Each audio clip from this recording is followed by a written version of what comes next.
I'm taking videos.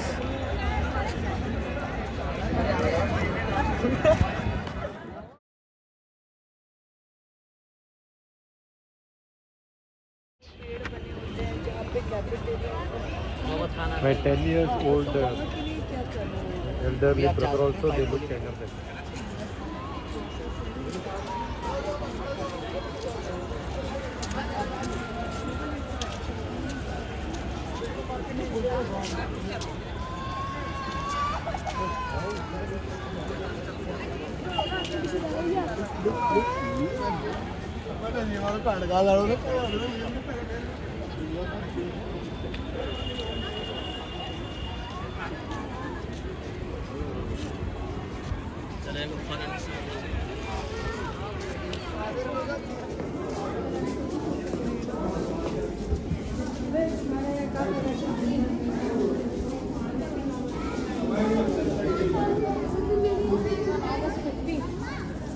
You have to see this side sometimes.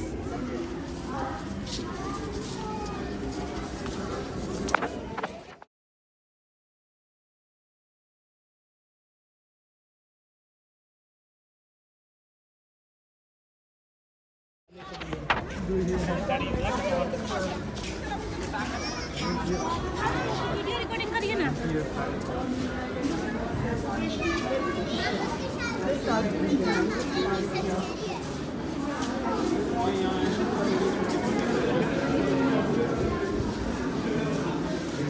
It's like a bazaar, Mina bazaar. So you get everything.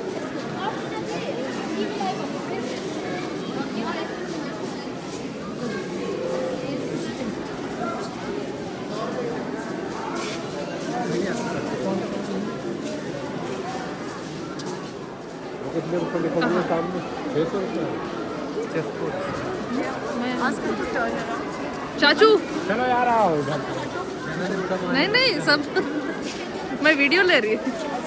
Everybody will be there.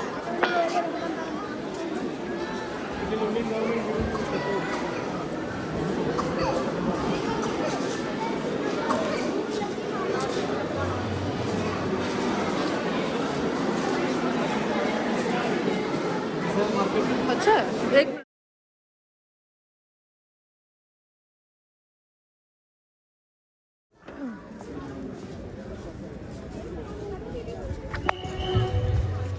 This is so good. We should come in the morning as well.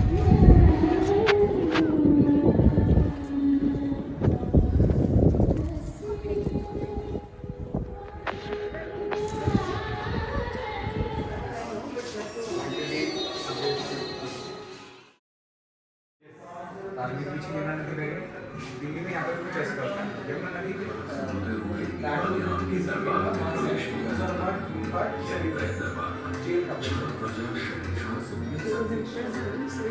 from the back door and entered through the river route so that the world will know that he is entering and getting into the boundary का 40 gets Shahjahanabad है 40 gets और 24 आगे दिल्ली में irrigated और interest में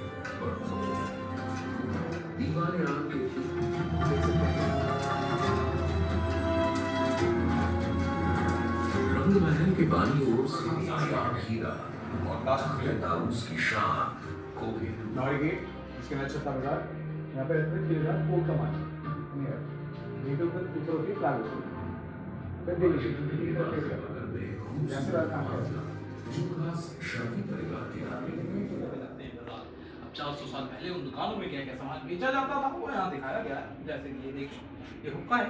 अक्सर जो लोग हैं इसे खरीद ले जाते थे गुड़गुड़ाने के लिए, लेकिन इसे गुड़गुड़ाते खुद ही गुड़गुड़ा जाते क्योंकि धूम्रपान करना सेहत के लिए हानिकारक है। अब ऐसी सब चीज़ें हमारी दुकान में बेची जाती है। अगर आपको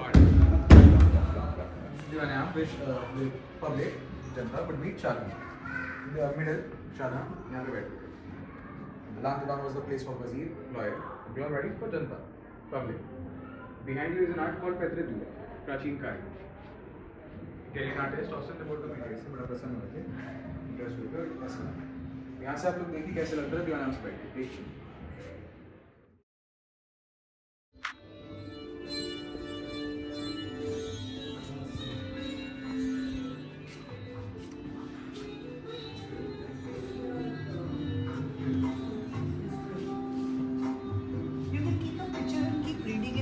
Yeah, I'm already taking a video, so.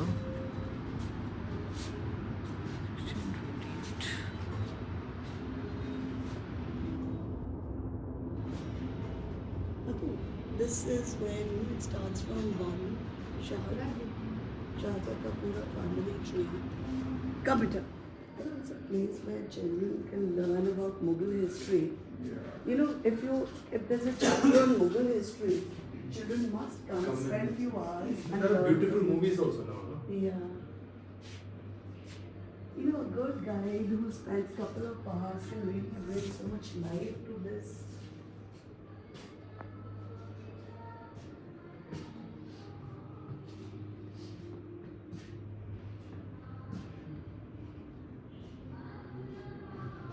This guy was Sahel Demosh here. Here they go. I can play tabla.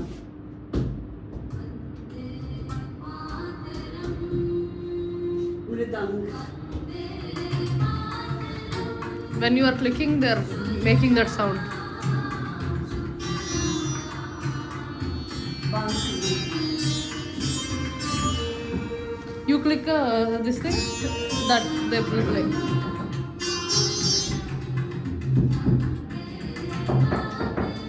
No, you have to start it. Then that will play, recognizing it.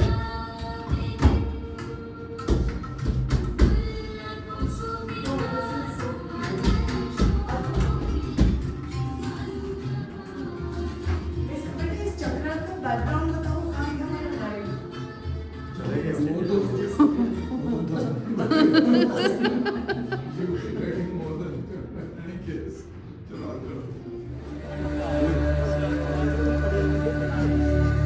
Just in time. वो आगे होती है अभी बहुत देर बाद ही अभी आधा पौना घंटा है.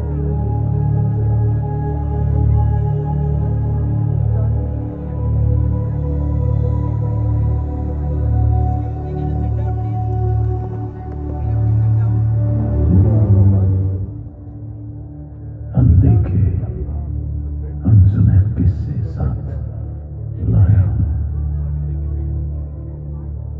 मैं रुक जाऊं तो ये सिलसिला भी रुक जाए, मैं थम जाऊं तो ये कारवां भी थम जाए। विशाल हूं, अपार हूं, सुनी कहानियों का जागीरदार नहीं, मैं खुद कहानीकार हूं। मैं वक्त हूं, Ropes and वक्त। आज आप सब मुझे अपने कुछ कीमती पल दे रहे हैं। इत्तेफाक माने या तंज, पर वक्त को वक्त सौंप रहे हैं।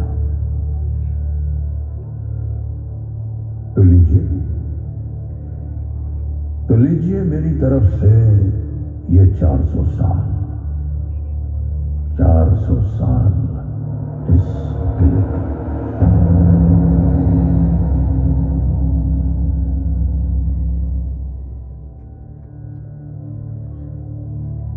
ये वही दिल्ली है जिसे 7 बार उजाड़ा और फिर बसाया गया।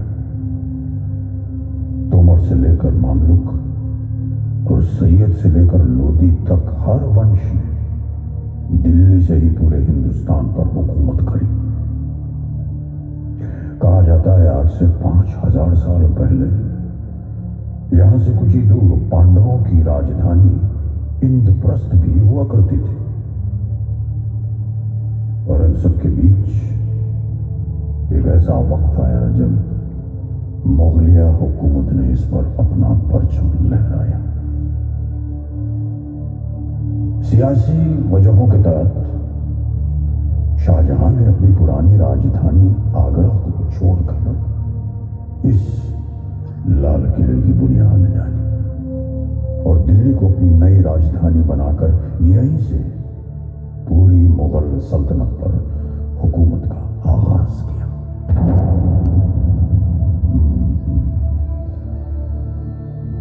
इस लाल किले से गजलों की मिठास, तो कभी शमशेर का जलवा और तोप की गूंज,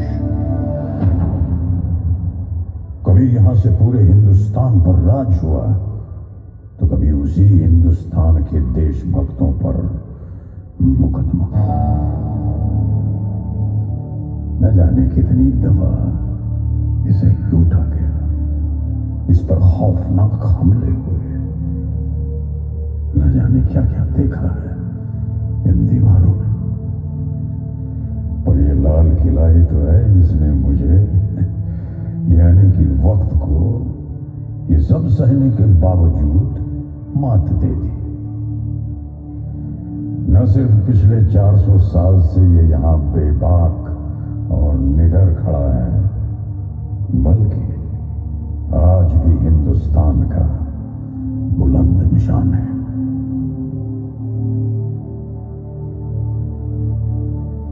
जी हां, ये वही लाल किला है जहां से 1857 में आजादी की जंग की शुरुआत हुई, और ये वही लाल किला है जहां आज भी शान और गुरूर के साथ देश का तिरंगा लहराया जाता है।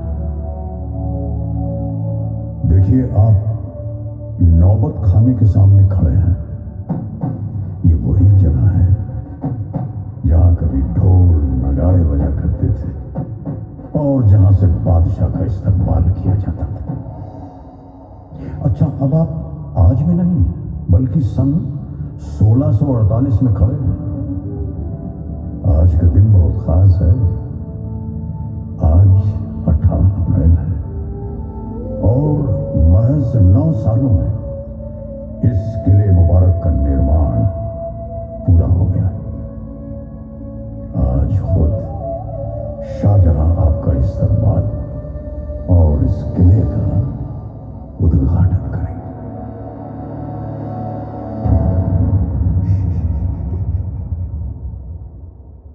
अपनी नजरें जरा नीचे कर लें।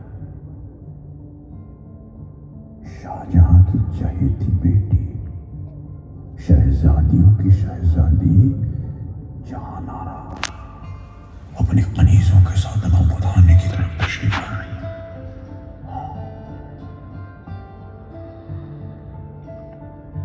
17 साल की यह शहजादी हिंदुस्तान की बादशाह बेगम भी है। हालांकि बादशाह की 3 बेगमें हैं, पर वह सुनते केवल अपनी सबसे प्यारी बेटी जहानारा की।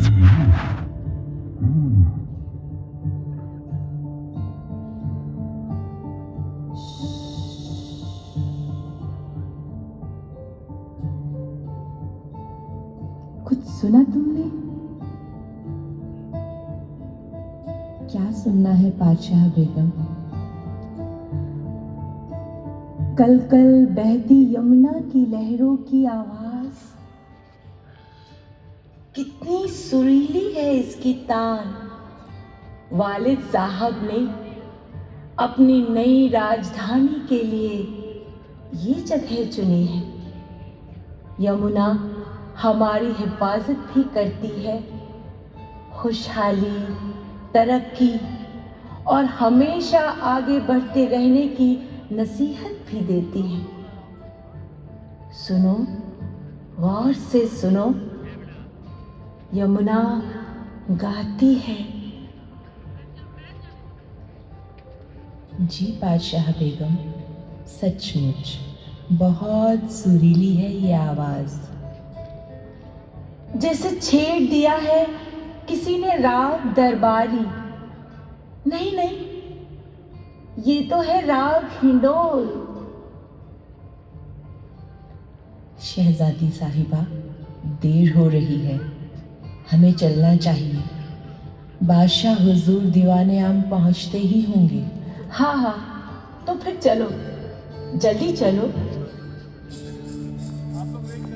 आज तक आप शाहजहां से सिर्फ किताबों के पन्नों में मिले होंगे। आज मैं आप सभी को उनके दरबार में शामिल होने की दावत देता हूं।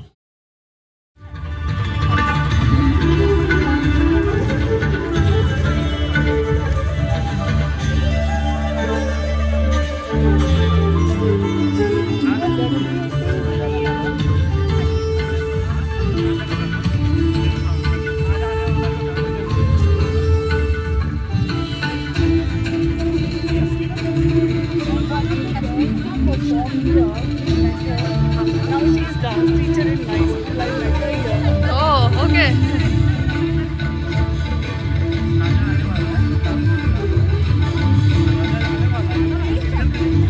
आज 18 अप्रैल है और महज 9 सालों में इस किले मुबारक का निर्माण पूरा हो गया। आज खुद शाहजहां आपका इस्तेमाल और इस किले का उद्घाटन करेंगे।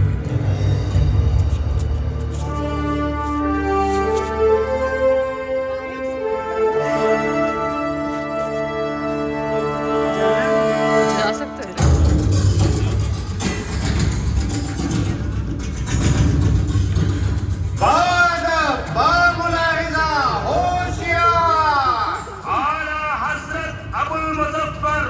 शहाबुद्दीन मोहम्मद साहिब बिलाल सानी जिले सुबहानी शहंशाह हिंदुस्तान।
सुभान अल्लाह। बरसों के इंतजार के बाद आज ये मुबारक दिन आ पहुंचा। मैं शहंशाह हिंदुस्तान शाहजहां इस किले में आप सबका खैर मकदम करता हूं। यकीनन ये किला आने वाले हिंदुस्तान की नई ताबीर लिखेगा। दिल्ली के लोगों, ये लाल किला मुबारक हो।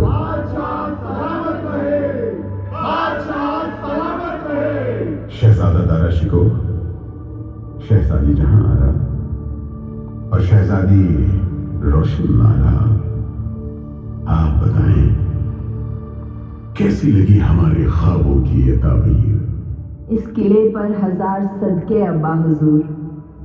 सच कहूं तो ऐसा लग रहा है जैसे खुदा की जन्नत को अब जमीन पर ले आए हैं। बहुत खूब लाहौरी मियां, आपने जिस हुनरमंदी और मोहब्बत से ये किला तैयार किया है, हिंदुस्तान उसे हमेशा याद रखेगा।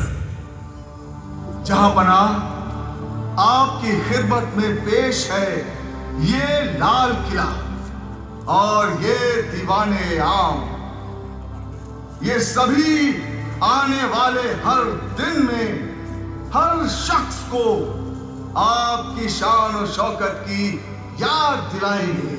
शहंशाह सलामत रहे, मुबारक हो ये लाल किला। शहंशाह सलामत रहे, शहंशाह सलामत रहे।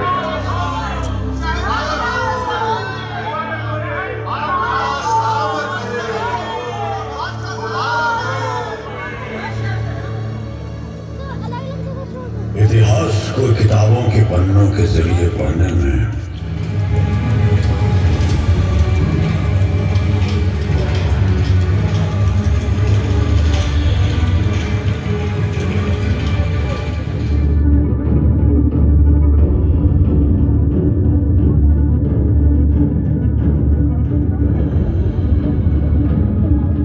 दीवानी खास में अब आप 9 बरस का सफर तय कर चुके हैं। तो नजरें उठाइए और चारों तरफ देखिए। दीवाने खास की शोभा में शामिल ये सभी हसीन इमारतें, ये हमाम, मोती मस्जिद, ये खास महल और रंग महल। जिस दीवाने खास पर आप इस वक्त मौजूद हैं, वही किसी और शिको ने भगवत गीता और कई उपनिषदों का फारसी में अनुवाद किया था। इसी दीवाने खास में तानसेन का दामाद गण समुद्र अपनी मधुर आवाज में ध्रुपद राग गाकर सबको सम्मोहित कर लेता था। सूरसैन की बीन और सुखसैन की रबाब की मधुर धुन भी सदा यहीं से सुनाई दिया करती थी। और इसी दीवाने खास से किसी जमाने में तय होती थी सल्तनत और पूरे हिंदुस्तान की किस्मत।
बरसों में बहुत कुछ बदल गया है। आज हालात कुछ नाजुक हैं, लिहाजा दिल्ली में तनाव का माहौल है। जहां वालिद साहब की तबीयत अब कैसी है? अब्बा हुजूर की तबीयत वक्त के साथ बिगड़ती ही जाती है भाई तारा। जैसे ही ये खबर बाहर पहुंचेगी कि बादशाह की तबीयत नासाज है, दुश्मन ताकतें सर उठाने लगेंगी। तख्त की हिफाजत के लिए जंग के मैदान में भी उतरना पड़ सकता है। वक्त हाथ से फिसलता जा रहा है दारा। कुछ भी हो सकता है। हमें हर मुश्किल के लिए तैयार रहना होगा, चाहे जंग ही क्यों ना हो। दारा शिकोह सभी से अलग था। उसे तो यकीन था कि हिंदू धर्म और इस्लाम के एक होने में ही हुकूमत की भलाई है। दोनों संस्कृतियों के मिलाप के लिए वो हिंदू साहित्य, समाज, संगीत और तौर तरीकों को समझने की पूरी कोशिश में लगा था। शायद यही वजह थी कि कट्टरपंथी औरंगजेब ने खून खराबे के बल पर तख्त को हासिल कर लिया।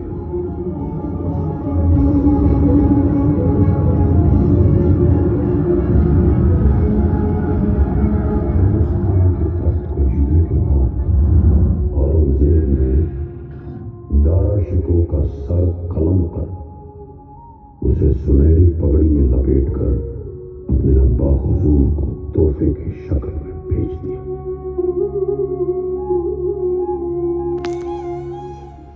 औरंगजेब की हुकूमत में लाल किले में संगीत, नृत्य, कविता और कला जैसे हर हुनर पर सख्त पाबंदी लगा दी। इस हुकूमत के अंत के साथ ही पूरी मुगलिया हुकूमत की पकड़ हिंदुस्तान पर कमजोर होती गई। दक्षिण में मराठे, पंजाब में सिख, असम में अहोम और न जाने कितनी जगहों पर अलग अलग बाज ताकतें खड़ी होने लगी। सबकी नजर अब मुगलिया हुकूमत के शाही तख्त पर थी। जहां एक तरफ खतरा फिर दिल्ली की सरहदों पर दस्तक देने लगा था, वहीं दूसरी तरफ सल्तनत पर राज कर रहे मोहम्मद शाह रंगीला ने उसे पूरी तरह अय्याशी में डुबो दिया था।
ऐसा तानाशाह आया जिसने लाल किले की शान को पल भर में मिट्टी में मिला दिया। वो तानाशाह था नादिर। उसने दिल्ली की इज्जत को तार तार कर देने के बाद रंगीला को अपना बंदी बना लिया। मैं हूं नादिर शाह साद, लोग कहते हैं मुझे नादिर कुली बेग फारस की तलवार। दिल्ली को मैंने दिल से लूटा है, अब तो बस एक ही तमन्ना है, ये तख्ते ताऊस, तख्ते ताऊस, आज और अभी से ये तख्ते ताऊस हुआ हमारा, नादिर शाह अफसार का।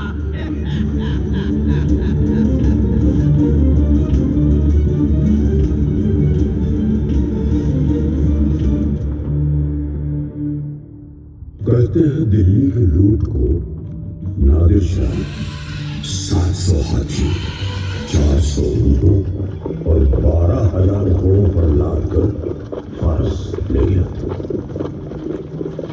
इसी लूट में शामिल था मुगलों का मशहूर तख्ते ताऊस। कई कीमती रत्नों से बना ये तख्त कभी मुगल सल्तनत की शान की निशानी हुआ करता था। न जाने कितने दिनों तक जली थी ये दिल्ली, पर इस डगमगाती हुई हुकूमत के पास अभी एक और नूर बाकी था, कोहिनूर। वही कोहिनूर जो आज ब्रिटेन में मौजूद है। उस जमाने में कोहिनूर का वजूद महज एक अफवाह थी। अब कैसे न होती, रंगीला ने उसे अपनी पगड़ी की वटों में जो छुपा कर रखा था। किसी को नहीं मालूम था कि वो कीमती हीरा इसके पास है। सिर्फ एक नूरबाई ही थी जिससे रंगीला का ये राज छुप नहीं पाया था। बदकिस्मती से नूरबाई का रंगीला के अलावा एक और यार था, नादिर शाह, और उसने ये राज नादिर को बता दिया। अब नादिर की नजर कोहिनूर पर थी। उसने मोहम्मद शाह को आगरा बुलवाया।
बदलने के रिवाज के बहाने हीरे को हासिल कर लिया।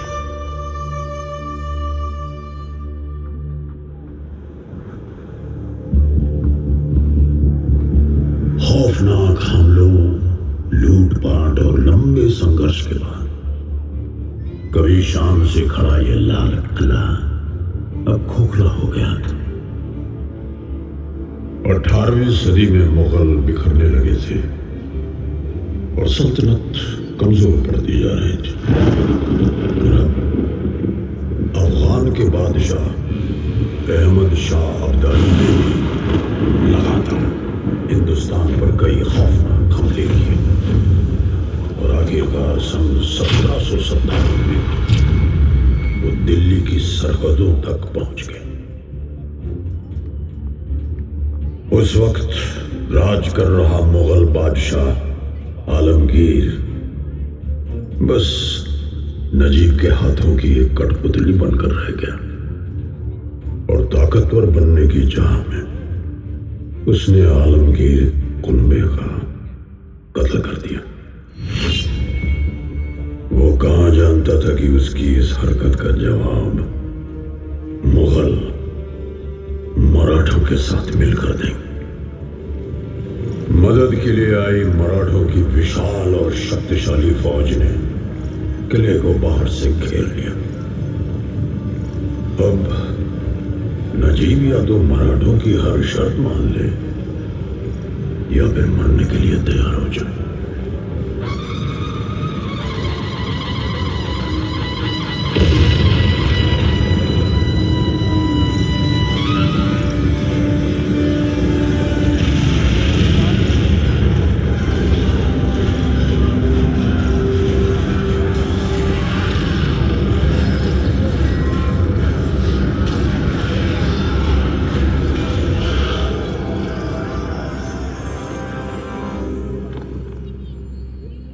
लगता है बारूद के गोलों की बरसात अब रुक गई है। शायद नजीब ने मराठों की सभी शर्तें मंजूर कर ली। मराठों ने आलमगीर को तख्त पर बैठा तो दिया, लेकिन दिल्ली में अब पेशवा का ही राज था और लाल किला मराठों का हो चुका था।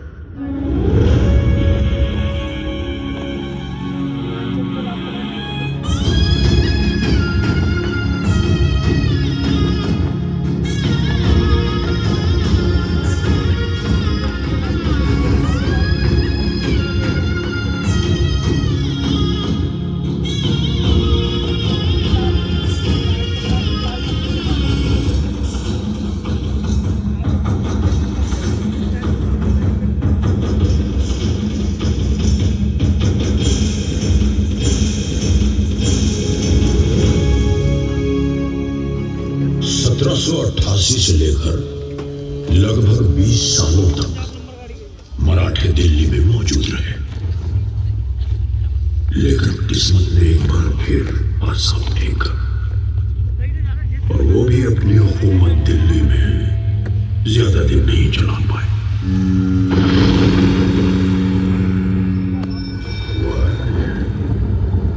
वही भारत के इतिहास में बसी एक दर्दनाक याद को जन्म देने वाली ब्रिटेन से आई ईस्ट इंडिया कंपनी। और ईंट का जवाब पत्थर से देने वाले भारतीय कहां चुप बैठने वाले थे। जगह जगह विद्रोह की आग भड़कने लगी। नाना साहब, तातिया टोपे, अजीमुल्ला, बांदा का नवाब और झांसी की रानी अब आजादी की जंग के लिए तैयार होने लगे।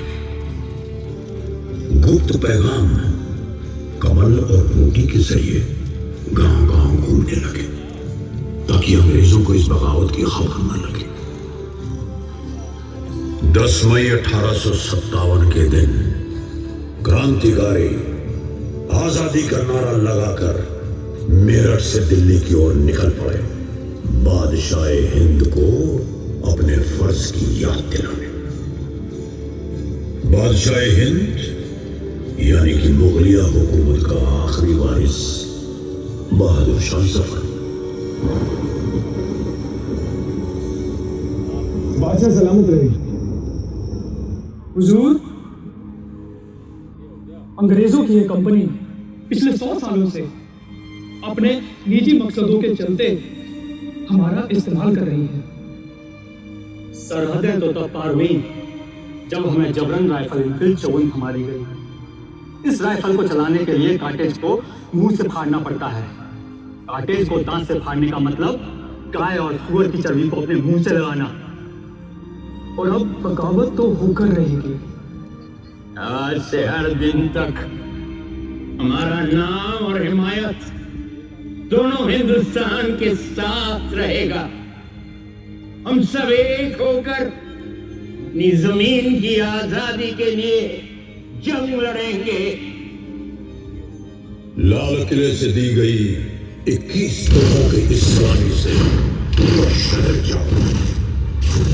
सदियों बाद शाही तख्त को अपनी खोई हुई इज्जत वापस मिली और पूरा देश दुश्मन का सामना करने के लिए एक होकर खड़ा हुआ। आजादी की ये जंग बख्त खान की अगुवाई में लड़ी जा रही थी, जिसे खुद बादशाह ने चुना था। हिंदुस्तानी फतेह के बहुत करीब थे जब बख्त खान ने बादशाह से अपनी अगुवाई में एक आखिरी जंग लड़ने की दरख्वास्त की।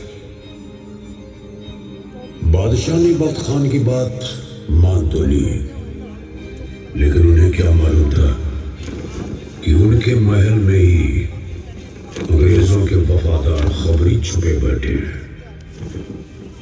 कोई और नहीं बल्कि उनके अपने परिवार के सदस्य।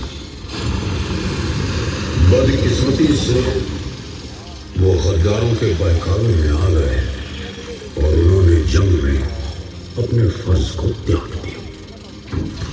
फिर घुस पड़े अंग्रेज लाल किले के अंदर। सैनिकों का जोश टूट गया और वो बिखरने लगे। शाही परिवार हुमायूं के मकबरे में जा छुपा। उन्हीं के बीच छुपे हुए गद्दारों ने बादशाह से आत्मसमर्पण करवा दिया और अंग्रेजों ने मौका मिलते ही लाल किले पर कब्जा कर लिया। दिल्ली में लूट के नजारे थे और अंग्रेज अफसर हॉटसन को अपने कातिलाना इरादों को अंजाम देने का मौका मिल गया था। Major William Hodson, East India Company ने उसे इस बगावत को रोकने और राजद्रोहियों के मन में डर पैदा करने के लिए खास ब्रिटेन से बुलवाया। This is Brevet Major Hobson, and I never let my men take any prisoners, but shoot them at once. Fire!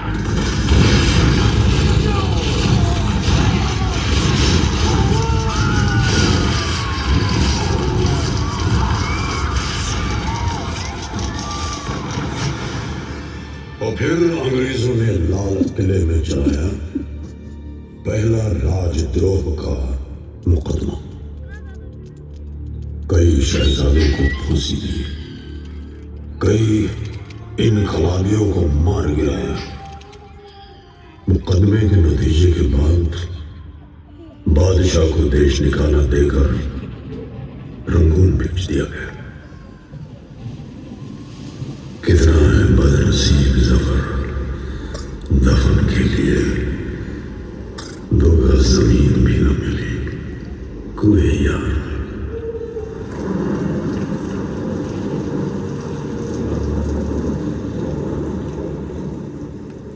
अब लाल किले पर अंग्रेजों का कब्जा था।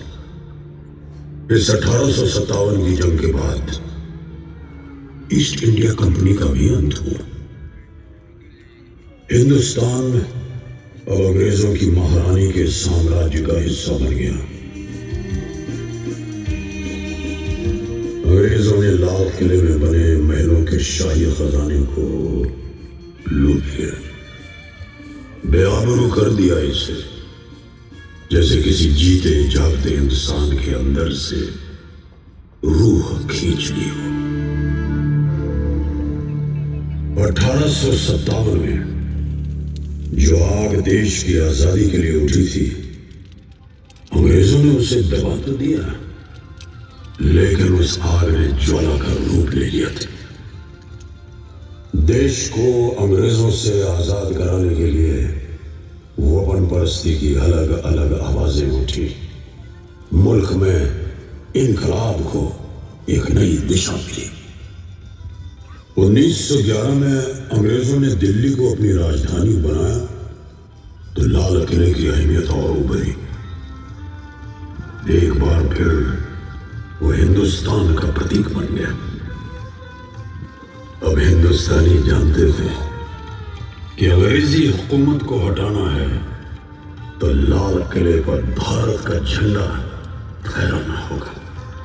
1941 में हिंदुस्तानियों ने आजादी की तरफ एक और कदम बढ़ाया और आजाद हिंद फौज का जन्म हुआ। हिंदुस्तान की अपनी फौज। इस आंदोलन की शुरुआत की Subhash Chandra Bose. We have undoubtedly traveled a long way towards the goal of Swaraj, but complete independence has yet to be won.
Azad Hind फौज के सिपाहियों में से लगभग 23,000 शहीद हो गए।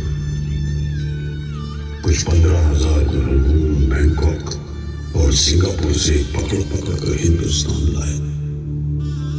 नीलगंज, मुल्तान, मद्रास और कई अन्य जगहों पर उन्हें कैद करके उन पर जुल्म ढाए गए। कितनों को तो राजद्रोही करार देकर फांसी के फंदों पर चढ़ा दिया।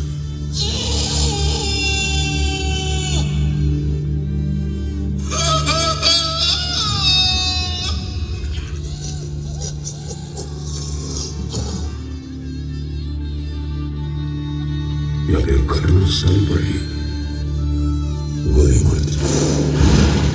यहाँ बाबर में बसे सलीमगढ़ के किले में हुए जुल्म यहाँ के इतिहास का एक दर्दनाक हिस्सा है। नवंबर 1945 में आजाद हिंद फौज का पहला मुकदमा इसी लाल किले में चलाया गया।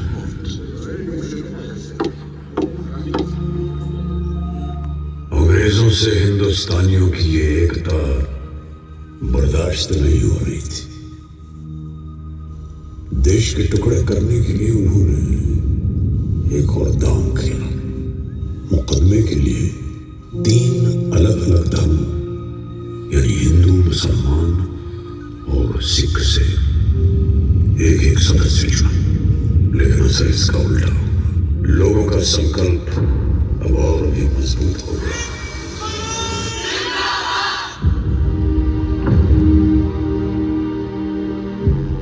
पूरा देश इन तीनों जवानों के हक में उठ खड़ा हुआ।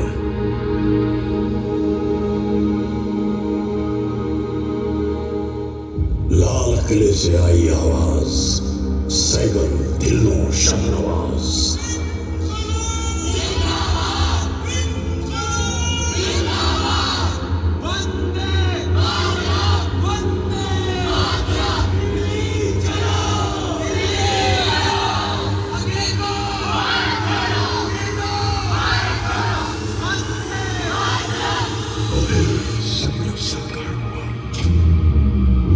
देश आजाद हुआ।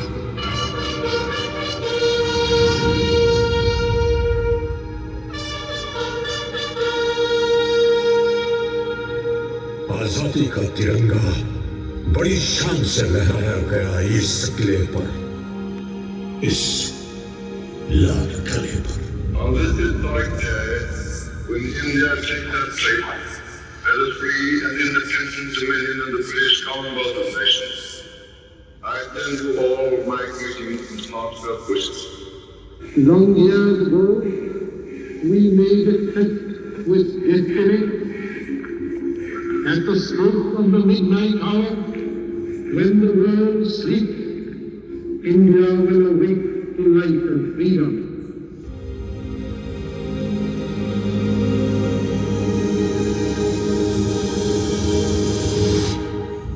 इस अमृत काल में एक एक दिन, समय का प्रत्येक क्षण, जीवन का प्रत्येक क्षण मातृभूमि के लिए जीना, तभी 75 साल तक देश को यहां तक पहुंचाने में जिन जिन लोगों ने योगदान किया, उनका पुण्य स्मरण हमें काम आएगा। जय हिंद।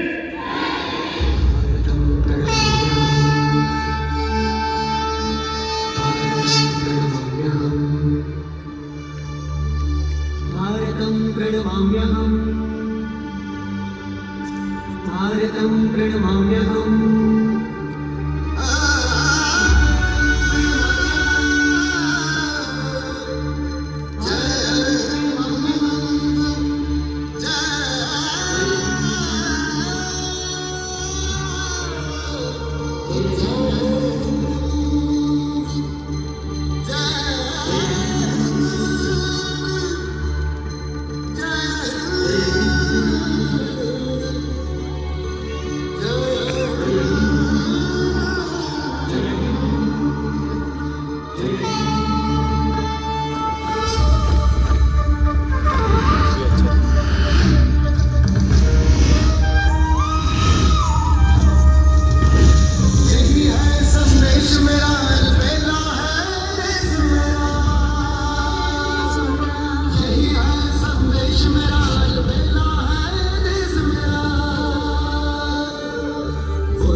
जनगण मन महाधिनायक जय हे